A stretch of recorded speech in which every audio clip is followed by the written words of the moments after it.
Trump just made a public demand that will make Putin's day. Watch. Thanks to Donald Trump, Russian President Vladimir Putin has a reason to smile today. Already feuding with America's closest traditional allies over his unilateral imposition of trade tariffs and efforts to undermine established trade agreements, the American president poured kerosene on the fire he has started as he left for the G7 summit in Quebec by declaring that Russia should be invited back into the group of the world's leading economies without paying a price for its illegal actions that led to its ouster. Russia was suspended from what was then known as the G8 in 2014 after it invaded Ukraine and annexed Crimea, which it continues to control, the first act of territorial aggression of its kind since World War II.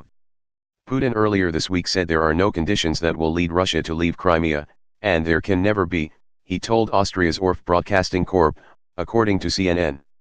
Trump's call for Russia to return breaks with key allies including the UK, France, and Germany, which along with the US and others imposed economic sanctions on Russia after its act of aggression against Ukraine.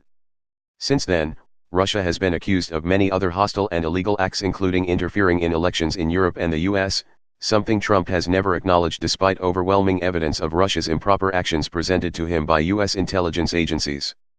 British Prime Minister Theresa May told Sky News today that she agrees that it is important to engage with Russia, albeit with an important caveat. Let's remember why the G8 became the G7.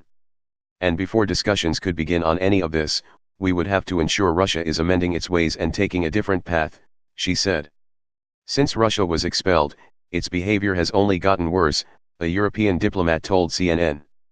Since then, we have seen an increase in Russian misbehavior and attempts to undermine democracy in Europe, said the European diplomat. It is not appropriate for Russia to rejoin until we see it behaving responsibly. Putin should get nothing for free. In the US, Trump's lack of action in condemning Russia's interference in the US election and his push to normalize relations with Russia without winning any concessions is once again raising thorny questions about why he is such a friend of Russia and Putin. Special counsel Robert Mueller is continuing to investigate whether Trump and his campaign colluded with Russia to swing the 2016 election his way, but repeatedly Trump has denied any wrongdoing and calls the probe a witch hunt. On both sides of the aisle in Congress, there is no such equivocation. Putin is not our friend and he is not the president's buddy, said Senator Ben Sasse, RNE, a member of the Senate Armed Services Committee said in a statement, reports CNN. He is a thug using Soviet-style aggression to wage a shadow war against America, added Sasse, and our leaders should act like it.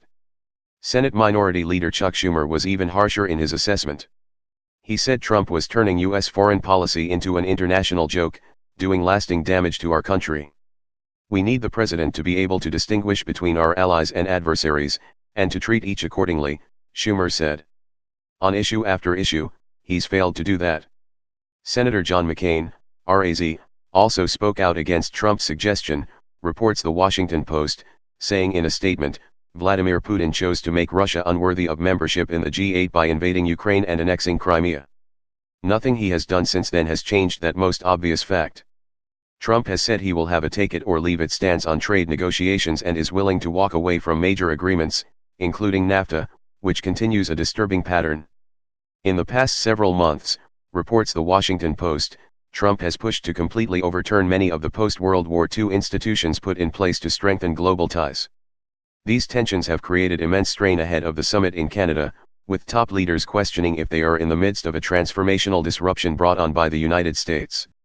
Last year, many world leaders tried to work with Trump and in some cases to befriend him, as was the case with France's Emmanuel Macron, but now the gloves are coming off. In recent weeks, reports The Washington Post, there have been signs that world leaders have scrapped that approach and now plan to deal with Trump in a more adversarial way. All of this delights Putin and the Russians, who want to see the economic and security alliance that has opposed them finally broken up. On a talk show in Russia yesterday, Putin said that America's European allies are getting their comeuppance for showing deference to Washington, and getting a taste of the way the United States has long treated Russia. They probably thought that these counterproductive policies would never affect them, added Putin. No one wanted to listen, and no one wanted to do anything to stop these tendencies. Here we are.